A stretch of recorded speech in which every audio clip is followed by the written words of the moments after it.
Good afternoon, I'm Keith Maile. We're here at the Linikona Center.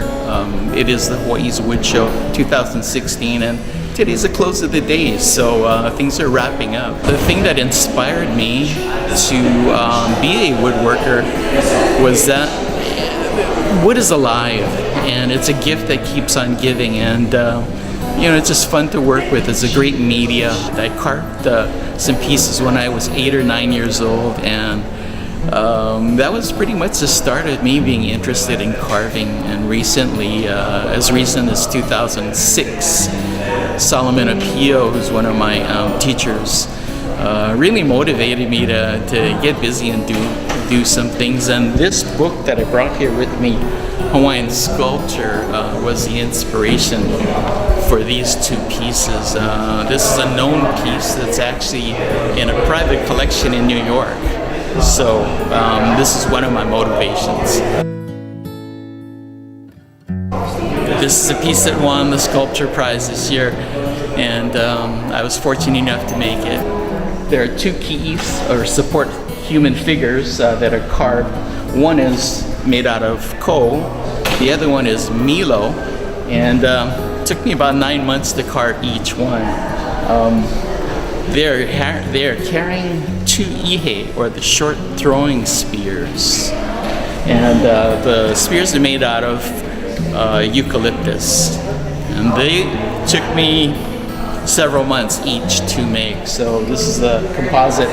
These figures are types of figures that were said to be known to Kamehameha and carried his weapons on board his vessels as they sailed between the channels. That was one of the reasons why I wanted to do it, and it was a great project. I'm glad that it's finished. Solomon Apio, I've just spent so much time with him, and he's been a wonderful mentor to me.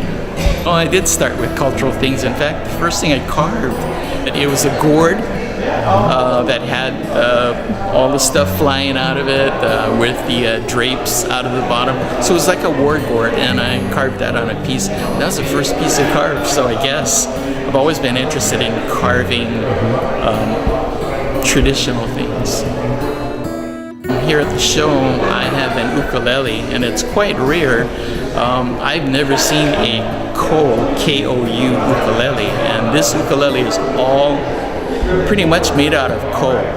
Normally I'm turning bowls out of that type of wood because it's so beautiful, but I had a feeling that it was going to be a nice tone wood. I've been making instruments for the last 3 years. The first 2 years I made 4 ukulele, had 5 teachers, and this last 12 months I've made nearly 20 ukulele. I have made ukuleles primarily out of koa, made some out of milo, and I'm working on a third one out of ko. And also I have one that I've made out of redwood. It's funny, but it's from the home that I'm living in. We built an extension and kept some of the redwood from the 1960s, and so I cut it up, and I hear it's really a good tone wood. Well, here's a sample of what I brought to the wood show this year. This is an ukulele made out of ko, quite rare. I knew somehow it would be a wonderful tone wood, and it has proven to be a great tone wood for making ukulele or making stringed instruments. It takes about 6 weeks to make an ukulele currently, and usually I'm making several at a time, so by the time the months are over, this year, 12 months, I've finished nearly 20 ukulele. This particular piece, again, is selected wood, and it's primarily made out of ko, K-O-U. So the top, sides, and bottoms are made out of ko. Normally, what happens is you have 2 pieces that are book matched in order to make the top and the back. That's why it looks like they're matched. So they're actually 2 pieces that are book matched. Then the sides are actually bent. Neck is made. There is a fingerboard, a bridge, saddle, nut, and then the tuners as well as the strings. So it's quite a project. It takes a lot of math also, which I'm terrible at, because you need to figure out everything that comes off the center line. Otherwise, you will have a problem with your ukulele. In the end, everything will be off. The fretboard is made out of kind of an odd piece of ebony. Normally, ebony is pretty dark, and it's usually all black, but I picked it because I knew it matched quite nicely with this coal piece. So it's a piece of ebony from Africa, and so is the bridge. The bridge is made of ebony, and I like to use a little accent here. I call it a nut block. It holds the nut in, and it's also of ebony. There's also ebony accents here on the foot, and ebony accents here up on the rear end of the headstock. How many jig pieces have you made of your own now to do these ukuleles? Actually, there's probably around 6 or 7 different jigs that I've made in order to make ukulele. I pretty much bought the ranch. I don't have all the big tools, but I have a lot of the jigs that it takes. So, I can make it from scratch now. So where do the fret wires go? There's a jig that tells you the spacing.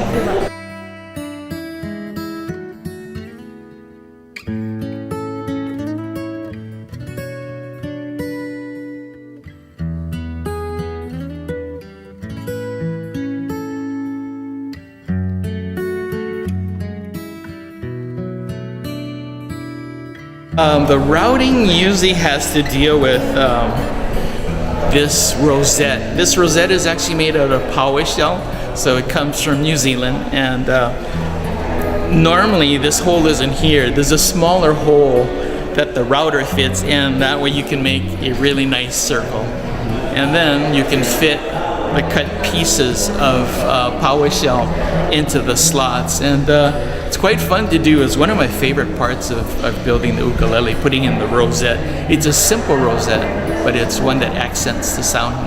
So Power, we would know that as abalone? Yes, it's the New Zealand type of abalone, and it's spectacular because the colors are much brighter, and it really is much more spectacular than mother of pearl or the regular abalone. I see you have the inlay that says mountain at the top. Actually, what's kind of neat about that is it's from Maile Design Group, the name of my company. Also, my last name is Maile, and it's neat. Let's roll it over and talk about the neck for a minute. Okay, well, the neck is also made out of coal, which is unusual because most ukulele makers use mahogany. They'll use something else as the neck, and it's their preference, but I like having the continuity of everything being coal as much as possible. So the neck is also made out of coal. Now, is the neck completely carved, or is it jigged and routed? The neck is completely carved. It's all hand carved. All of my necks are one of a kind. Some guys even use a CNC to cut their necks out. Some of the big producers. I'm just a one-man show. What have you learned about tuners that makes these the ones that you like to use? I like these because, in the old days they had a friction-based tuner where you stuck it in the hole, cranked it up, and hopefully there was enough friction that kept the tuner from unraveling. This one's really neat. It's a closed gear system where once you turn it, it's not gonna move in the position that it was previous. It's gonna keep cranking. And if you're lucky, you can buy coal. It's that hard to get. Actually, this piece came from Wahiawa. A friend of mine has a mill in Wahiawa, and they let me know that they had several planks. The planks were 2 inches by 5 feet long by 13 inches wide, and it was perfect. It's just what I needed. And it just barely fit in my car, actually, the 2 planks. I do. You can go to Maile.com. Pretty simple. Do you take commissions? No, I don't. Normally I'll make a piece because I like it. And if somebody else likes it and they're willing to reach in their pockets, then awesome.